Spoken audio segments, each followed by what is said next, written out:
మీ యువతకి చెయ్యని వాడికి మీరు వెంటబడే ప్రయోజనం ఏంటి?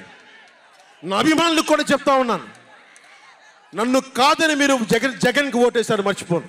ఈరోజున మీరు సఫర్ అవుతున్నారు, నేను కాదు. మీ భవిష్యత్తు కోసం వచ్చాను నేను రోడ్ల మీదకి. శుభ్రంగా కోట్లు సంపాదించుకునే మార్గాలు ఉన్నాయి నా దగ్గర, యాక్టింగ్ స్కిల్స్ ఉన్నాయి.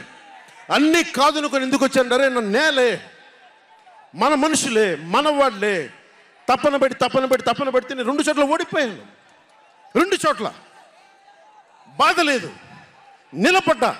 2 చోట్ల ఓటమి బాధ మీకు ఎలా ఉంటుందో తెలుసా? ఒక ఎగ్జామ్ పోతే మీకు బాధ ఎలా ఉంటుందో విద్యార్థికి తెలుసు.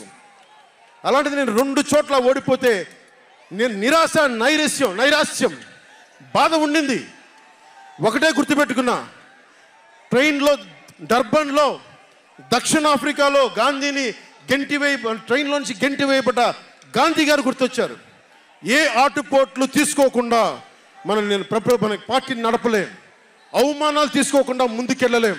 వారందరినీ స్మరించుకొని వారి స్ఫూర్తితోటి ఈరోజు నిలబడే ఉన్నాం, బలంగా నిలబడి ఉన్నాం, ఒక కంటకొని ఎదుర్కొంటూ ఉన్నాం.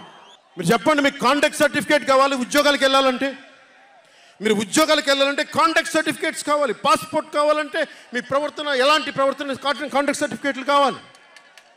ఒక ముఖ్యమంత్రికి కాంటాక్ట్ సర్టిఫికేట్లు అవసరం లేదు.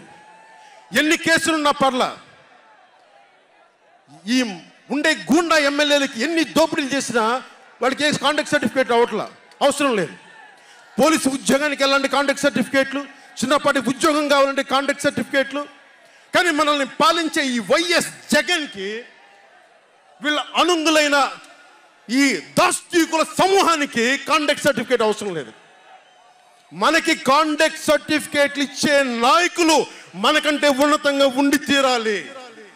మీరు అలా కాకుండా దోపిడీగాళ్ళని, దొంగల్ని ఎన్నుకుంటే మనమే బాధపడాల్సి వస్తుంది ఈ రోజున.